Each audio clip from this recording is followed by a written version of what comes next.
Kemudian kita setup data produk ya.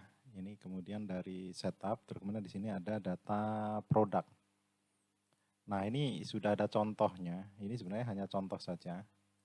Jadi produk itu adalah produk yang kita punya, itu adalah persediaan. Jadi di sini kita bagi beberapa kolom, yang kolom pertama itu adalah nomor urutnya saja, terus kemudian ada item type. Item type itu default ya, jadi nggak bisa dirubah. Jadi ini hanya bisa dipilih. Pilihannya ada assembly, ada merchandise, ada raw material, ada service. Jadi assembly itu adalah barang-barang yang kita produksi. Terus kemudian merchandise, merchandise itu adalah barang-barang untuk trading. Trading itu yang kita beli, kemudian kita jual lagi. Terus kelompok yang lainnya adalah raw material. Raw material itu adalah bahan baku untuk produksi. Ini biasanya adalah untuk yang bergerak dalam bidang industri. Kemudian ada service. Services itu adalah jasa. Jadi jasa itu sama dengan barang ya, cuma tidak berbentuk barang, tapi berbentuk jasa. Jadi sebagai contoh saja, misalnya kategori barangnya ada merchandise. Terus kategori barangnya adalah fashion, terus kemudian kode barang. Ini kode barang itu adalah bebas ya, ini hanya contoh saja. Terus, namanya adalah, contohnya adalah baju. Terus kemudian satuannya adalah piece, terus standar price-nya itu harga jual itu boleh diisi, boleh dikosongkan saja. Terus kemudian adalah standar cost. Standar cost ini sebenarnya otomatis ya, ini ada formulanya. Jadi kita tidak perlu tidak perlu rubah, kita kosongkan saja nanti.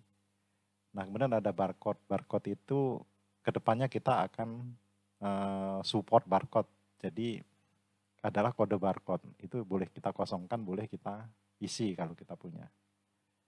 Terus yang kedua, kalau ada barang kedua, kita tambahkan saja seperti contoh ini.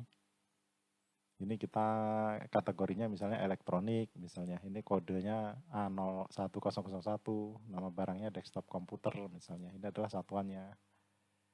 Nah ini kan nama barangnya itu masing-masing perusahaan pasti beda ya, jadi ini kita bisa rubah.